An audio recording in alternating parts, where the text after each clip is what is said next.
Bună ziua! Eu sunt Nicoleta. Bine ați venit în bucătăria noastră și bine v-am găsit sănătoși. Astăzi o să gătim o tochitură din măruntaie de porc.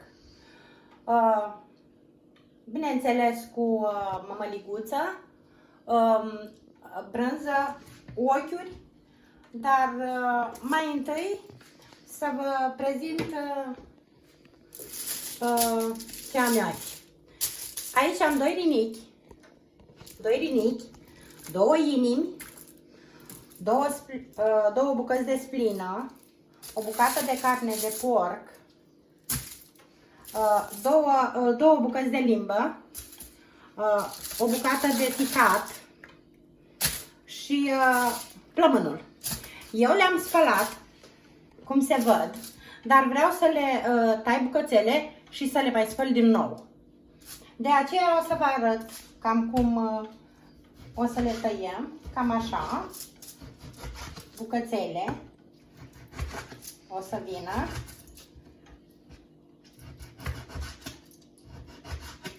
Așa, cam bucățele din toate. Tăiem și splina.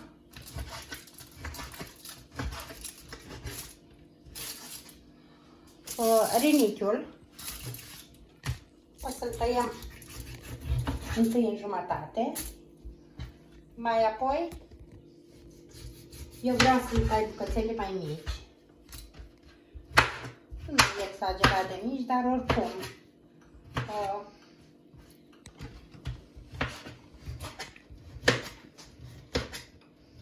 cam așa, așa. Ficatul la fel,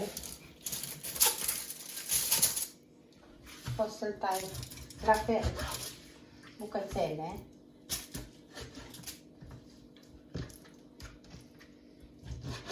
Mici.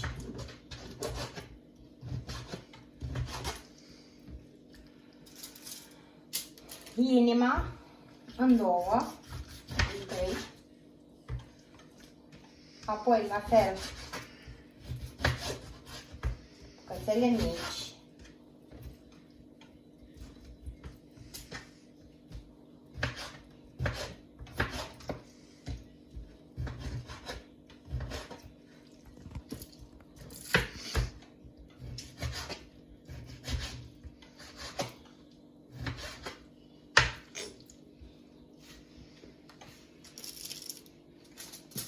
și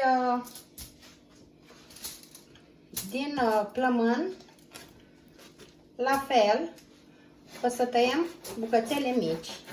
Eu vreau să vă arăt cam cum le vom tăia. Apoi o să luăm o pauză în timp ce eu o să le tai pe toate și o să le spăl foarte bine și revenim. Eu sunt Nicoleta, am revenit, suntem aici la Aragaz. Eu am pregătit măruntaiele, le-am spălat foarte bine, am tăiat și carnea. O să punem uleiul.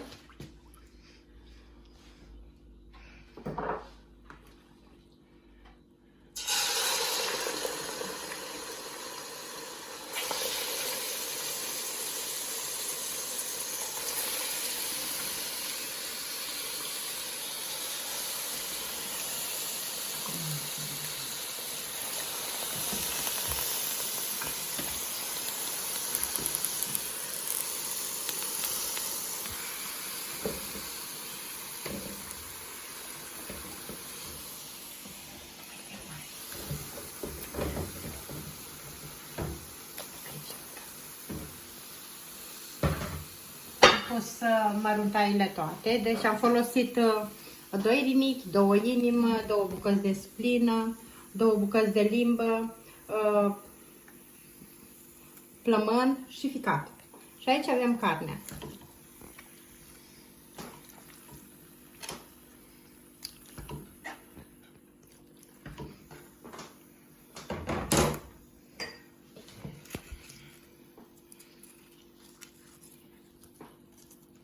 Foi de tafie, piper,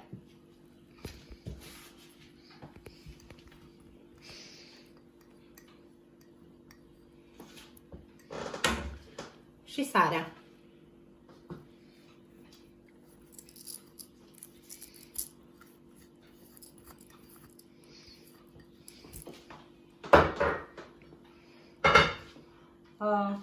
Acoperim cu capacul și ne vedem mai târziu, când, după aproximativ circa o oră și jumătate, depinde, când o să fie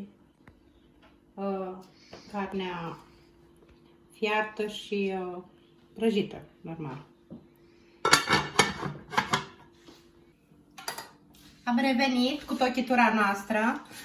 Am făcut mămăliguță, 2 ochiuri. Această tochitură se poate servi cu usturoi, castraveți murați sau ardei iute. Așa. O să punem ochiurile deasupra la mămăliguță.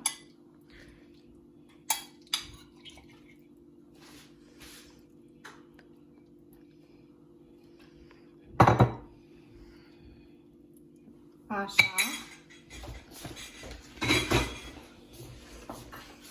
Brânza.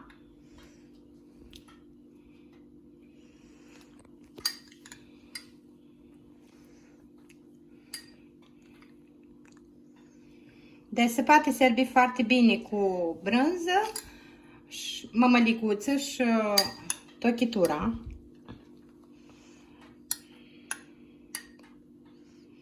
Dar care vrea poate să servească cu castraveți murați, ardei iute sau cu usturoi.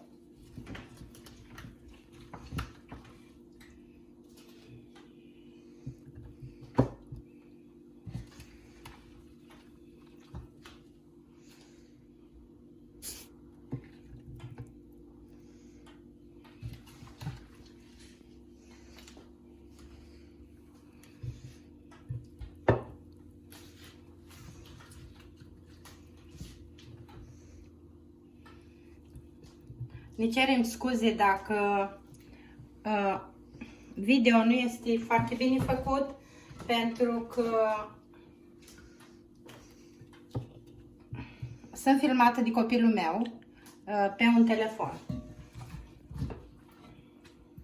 Și poate, zic eu, mai sunt unele scăpări sau unele defecte, știu eu, dar noi încercăm să facem așa. Și încă un lucru care am vrut să vi-l spun și în celelalte postări: eu nu sunt bucătăreasă, nu am o școală în bucătărie, dar eu fac pentru familia mea și din ce am văzut la mama. De asta și canalul meu se numește Rețetele Mamei cu Nicoleta.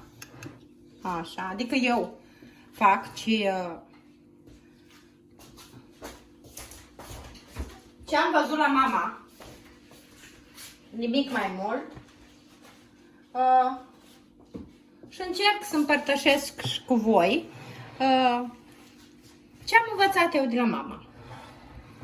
Dacă vă place, puteți să încercați și dumneavoastră să faceți această rețetă și serviți cu ce, după cum am mai spus, cu ce doriți. Puteți să o serviți și așa, sau să folosiți și usturoi, castraveți murați sau ardei iute. Noi vă mulțumim că ați fost alături de noi și până data viitoare vă spunem la revedere și să ne întâlnim sănătoși!